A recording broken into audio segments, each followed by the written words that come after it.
U.S. President Donald Trump holds an emergency situation room meeting to discuss the growing tension over the Strait of Hormuz, where stalled U.S.-Iran negotiations raise fears of conflict and disrupt global shipping.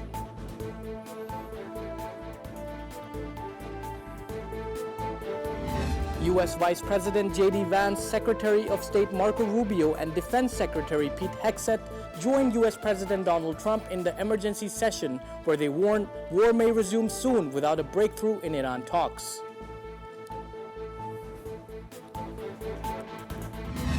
Iran's parliamentary speaker claims victory over U.S., alleging that Washington ordered a naval withdrawal following an Iranian warning. Bagher Ghalibaf insists the Strait of Hormuz will not reopen without a total end to the U.S. blockade.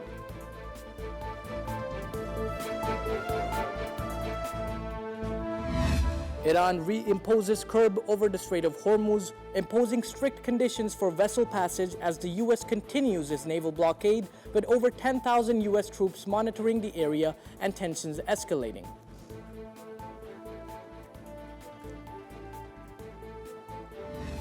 Iran's Supreme Leader Mojtaba Khamenei vows continued resistance against infidel and arrogant forces, marking Army Day with threats of new defeats for enemies, framing the conflict as part of Iran's revolutionary tradition.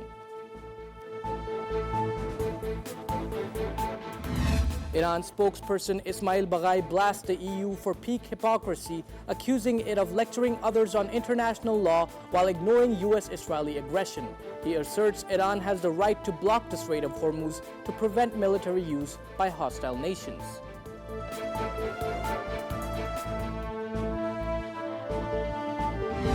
With the Strait of Hormuz at risk, Saudi Arabia and the U.S. ramp up talks on regional stability, focusing on Lebanon's fragile ceasefire and security concerns during a crucial conversation between Saudi Foreign Minister and U.S. Secretary of State.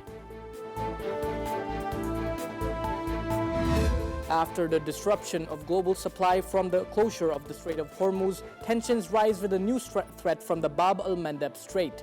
Houthi official Hossein al-Azzi warns of a potential closure of the strait if the U.S. persists in obstructing peace efforts in the region.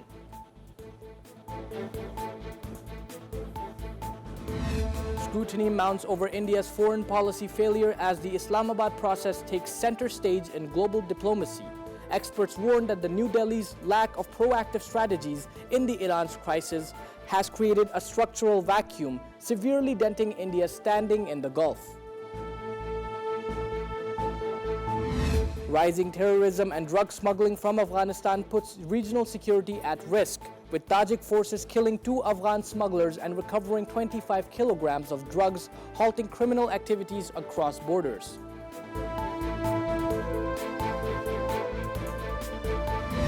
U.S. Vice President J.D. Vance expresses gratitude to Pope Leo for clarifying that his recent speech on global tyranny was not aimed at President Trump, following the controversy over the Pope's comment on the U.S.-Israel war.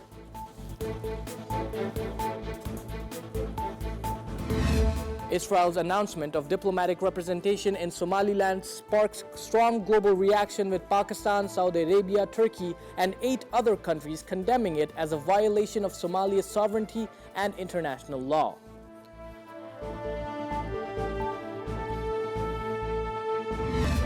UNICEF condemns Israel for killing 2 contracted water truck drivers in northern Gaza during a routine operation.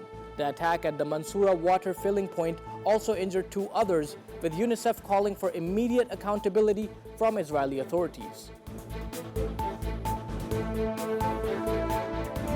Lahore buzzes with excitement as over 11,000 participants flood the streets for Pakistan's biggest marathon, with a record-breaking athletes, a 21-kilometer race, and inclusive events making the city a celebration of endurance and unity.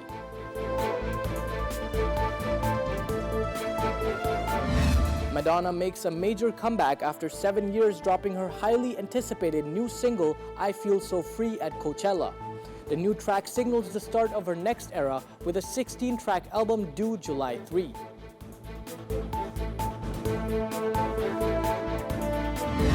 Manchester United secures a crucial 1-0 win over Chelsea at Stamford Bridge, strengthening the Champions League hopes, while Chelsea's goal drought extends to 4 straight defeats.